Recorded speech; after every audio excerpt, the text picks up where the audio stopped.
नमस्कार, मी डॉक्टर नरेंद्र काळे. आत्ताच NTA म्हणजे नॅशनल टेस्टिंग एजन्सीने नीट 2026 म्हणजेच वैद्यकीय शिक्षणासाठी असणारी पूर्वपरीक्षा ही रद्द केल्याची बातमी आलेली आहे. ही परीक्षा त्यांनी केंद्र सरकारच्या संमतीने रद्द केलेली आहे.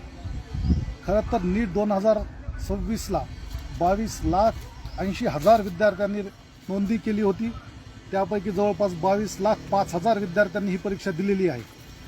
एकट्या महाराष्ट्रामध्ये 2,02,000 विद्यार्थ्यांनी ही परीक्षा दिलेली आहे. आपल्या भविष्यात डॉक्टर बनायचं स्वप्न उराशी बाळगून पालक आणि विद्यार्थी आणि शिक्षक मोठ्या प्रमाणावर अतिशय कष्ट ह्या सगळ्या परीक्षेसाठी घेत असतात. देश स्तरावर राबवली जाणारी ही परीक्षा अनेकदा वेगवेगळ्या वादाच्या भोवऱ्यात सापडलेली आहे. यापूर्वीही एकदा पेपर लीक झाल्याचे त्या घटना घडलेली आहे.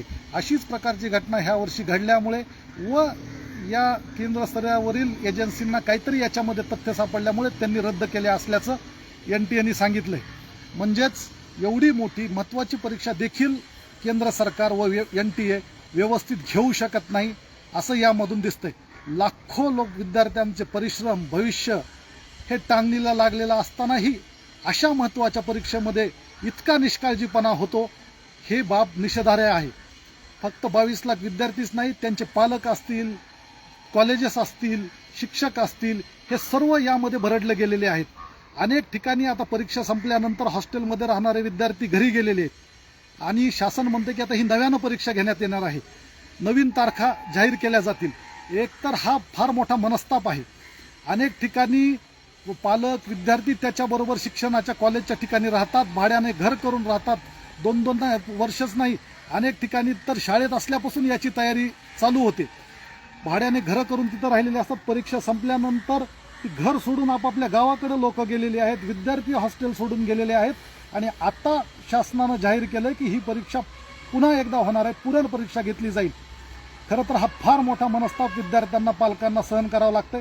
एवढी 22 लाख विद्यार्थी ह्या देशामध्ये असताना एवढ्या विद्यार्थ्यांना, एवढ्या पालकांना, एवढ्या कुटुंबांना हा त्रास सहन करावा लागतोय.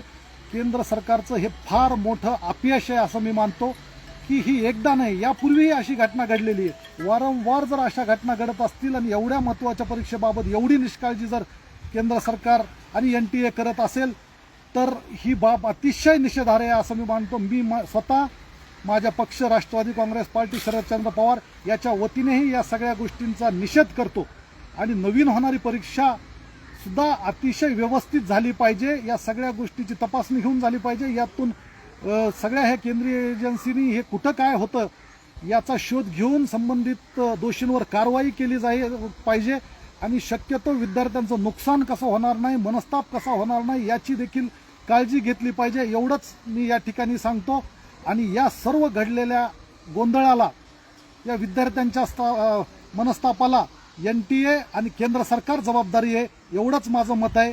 विद्यार्थ्यांनो, खचून जाऊ नका. पुढं काय काय होतं ते आपण पाहत राहू. कुठंही खचून जाऊ नका. भविष्यासाठी असंच तुम्ही धीर धरून पालक आणि विद्यार्थ्यांना राहावं, एवढंच मी या ठिकाणी आवाहन करतो आणि पुन्हा एकदा केंद्र सरकारचा आणि NTAचा निषेध करतो.